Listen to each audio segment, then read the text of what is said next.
Hello and welcome to Wolfman Gaming. This is my Bloodstained Curse of the Moon 2 blind playthrough, and in the last episode we got into we got to what I thought was the end, but apparently that was just episode 1. So we're going into episode 2 called The Unbreakable Bonds. Dominique protected Sangetsu and the others, and in doing so became possessed by the very demon they sought to destroy. But now Sangetsu, together with his allies, felt a powerful new sense of unity. They pledged their lives to rescue Dominique, and thus 2 men and a dog set out on a new journey. Yes, a dog. Inside a huge tank. By far my absolute favorite character. Stage 1, Hearts Ablaze. So let's see how episode 2 stands up against episode 1. It's quite fun to get back into this game because I haven't played it in a few days. It's been like a week or so since I recorded the first part of this. And in that time, I talked about in one of these episodes that I was gonna start playing Blasphemous. And I did, and actually completed the game the other day. And I must say, what an amazing game that was. If you get the chance to play it, make sure to do so if you like Metroidvania style games, because I thought it was absolutely amazing. I loved more or less every second I spent in Custodia, which the world that game takes place in is called. I was not a super big fan of the final boss, because that boss was, I think, all the bosses in that game are hard to some extent. Some of them are easier, some of them are harder, but there is always a pattern to learn almost every time. Let's see, should we go in there to see? Yes, let's do this. I think we found a shortcut. But as I said, I was talking about Blasphemous. And all the bosses had patterns you could learn to get the upper edge in the fights. But the final boss, though, was more or less just bullet hell, and you had to do a lot of platforming in that fight. Because the fight consists of 2 phases. The first one was quite simple. When you got the hang of it, you could be over and done with that phase quite quickly. But in phase 2, you had to shoot a flying sword, and you hit. There was on the hilt there was an eye that you had to hit a number of times. I think I had to hit it like 7 or 8 times to open a mask on the boss, which made you being able to hurt him. A message is written in blood. It seems I can use sub-weapons with the triangle button, however that would require weapon points. Yes, I know this. If I destroy lamps, perhaps I can find a magic potion to restore my weapon points. I also found that different colored lamps contain various sub-weapons I can use. Once again, going back to the final boss of Blasphemous.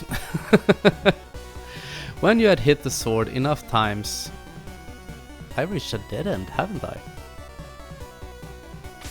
Either way, a mask or in front of the boss's face would open, and you could put damage into the boss. You had a certain number of seconds. I don't know exactly how much time you had to do it. But you could put some damage into the boss, and then the mask would close and the sword would reappear.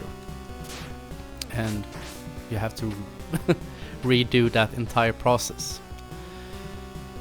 And the thing is, with this fight, because there are disappearing platforms that show up that allow you to reach the head of the boss, so you can put damage into it.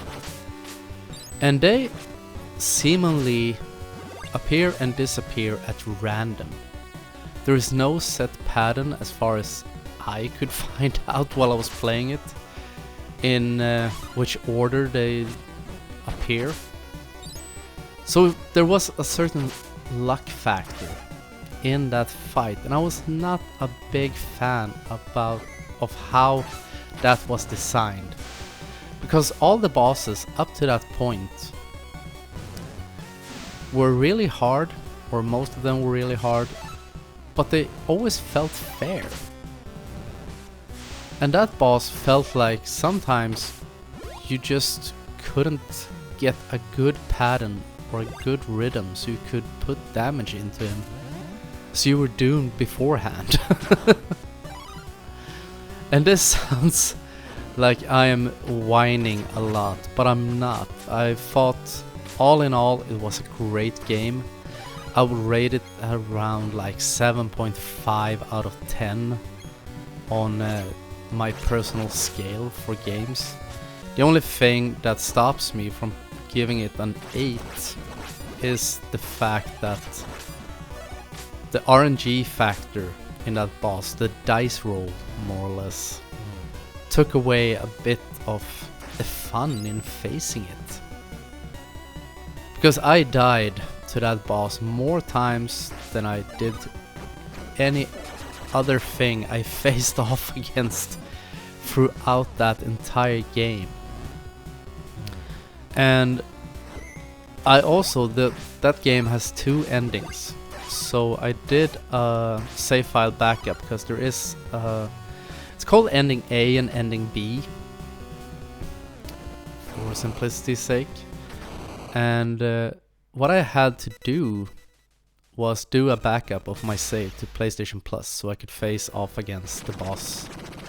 Because there is a thing you have to do to get ending A, which I skipped doing, or I skipped doing completing that before I went in there.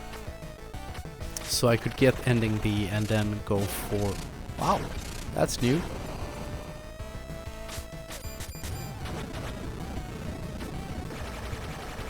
It's quite interesting. I was just thinking about the fact that this boss basically looks the same, but he does bring a few new tricks to the party. They have beefed him up a bit, it seems. But that is okay. That makes it more enjoyable. Ow. Oh, I am so screwed.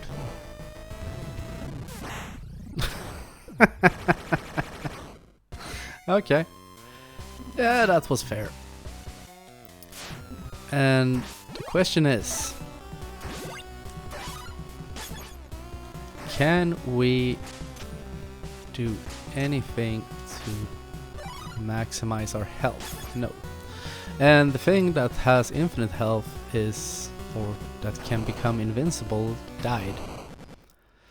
So that's interesting. I was a bit afraid that I would go in to this game and everything would be exactly the same as in episode 1.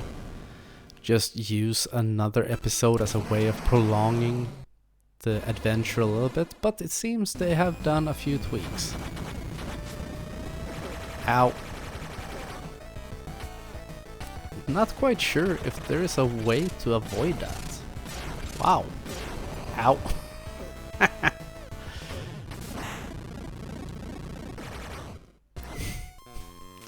I did put this game on casual, didn't I? Ah! I just realized I'm an idiot.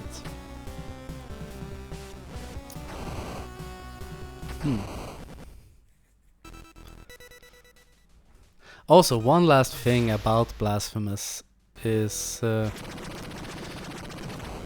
is very reminiscent in its storytelling. It's very reminiscent to Dark Souls games. The fact that it doesn't explain everything, instead you have to more or less puzzle together the story. Right. Doesn't give you a lot of time to react. I'm still a bit on the fence about... Ow. Okay. Well, that settles it. That was the practice run, by the way. Every gamer knows that there is always a practice run whenever you face off against a boss in a game. You never really try on the first try. I know that, what do you call it, PlayStation Access? Something like that. Show on YouTube. They did an episode. They always have like a Friday special. And they did a show about the 7 stages of beating a boss. And I really recommend you check it out. No matter whether you are playing on Xbox or PlayStation, because anyone that plays video games, Hachi was not a good pick for this fight. Anyone who plays video games can really relate to that, I think. Come on. You have to be a bit more strategic. Oh shit. That is not a lot of time to react. And I of course chose the character with the largest hitbox ever. So let's put some decent damage.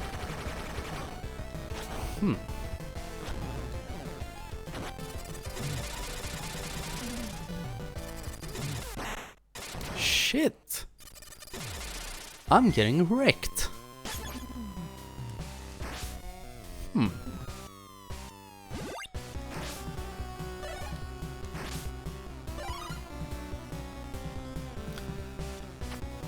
I realize now that I need to focus a lot more than I did in episode 1. So yeah, we're at around 12 minutes. 21 to be exact. Okay. In the immortal words of Deadpool, maximum effort.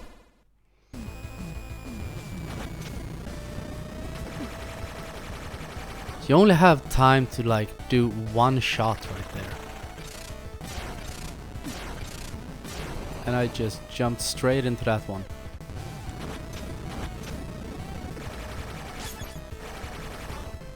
See, we can put in some damage with Sangetsu.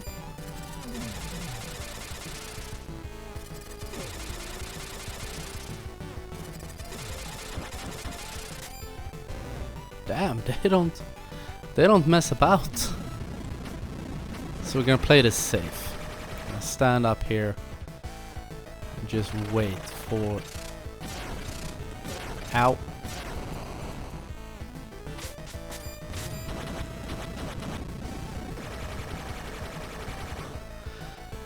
There is a pattern to this.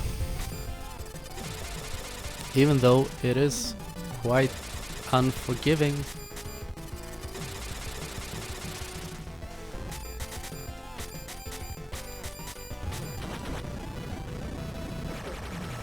You don't even have time to get out of the way of that thing. And now it's gonna do the lightning. That is very similar to Blasphemous, actually. Ow. Took one shot straight to the neck. Yeah, I'm just gonna go in and get killed. Because this is getting ridiculous. I'm starting to get the pattern down though. So I'm just gonna walk up to the boss. Can we somehow skip this animation? That would be awesome, so I don't have to see that every time. But now we're just gonna walk into the boss like that and get killed. So let's see. We have a fresh party.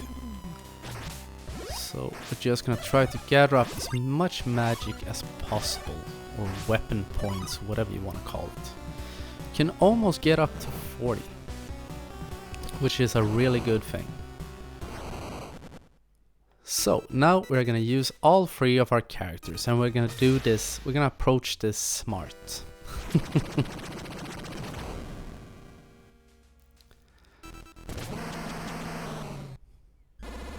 So let's see. First we back up and use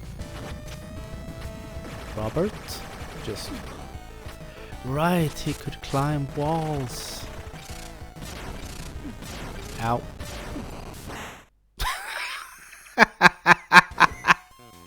Oh my god. That was absolutely pathetic. Are we gonna be able to beat the first boss of the game in the first episode?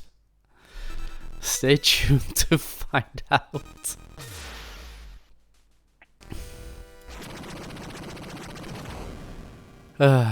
Getting really sick and tired of that animation.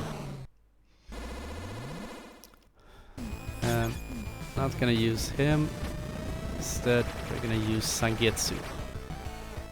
And we're gonna do this smart. Like so. And that gives us a window to hit him.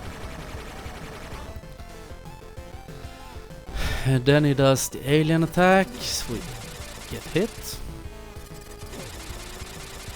We get hit again. And then we get out of the way, because that is not even worth trying to punish. Then we jump over here. Ow. Split second late to react there.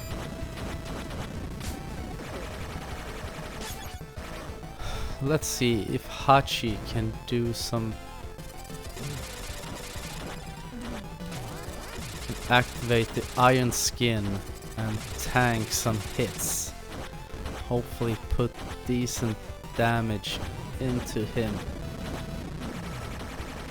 Ah, come on, we're so close.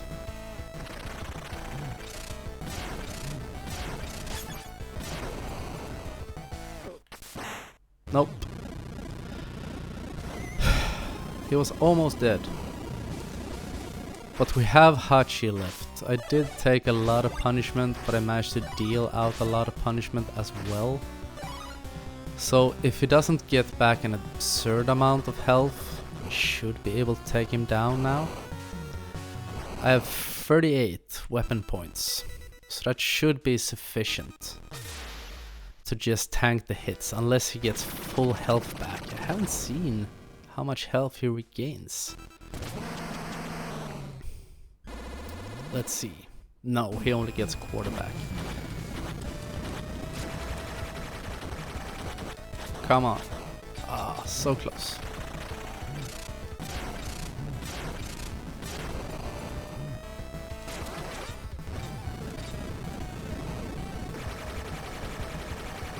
So no, we're gonna play this safe. There we go.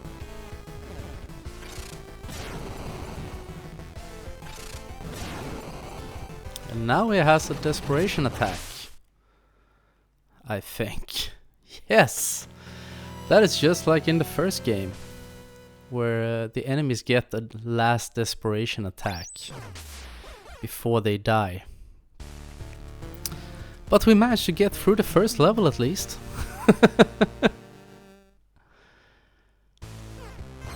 Stage 2, the Sanguine Blade.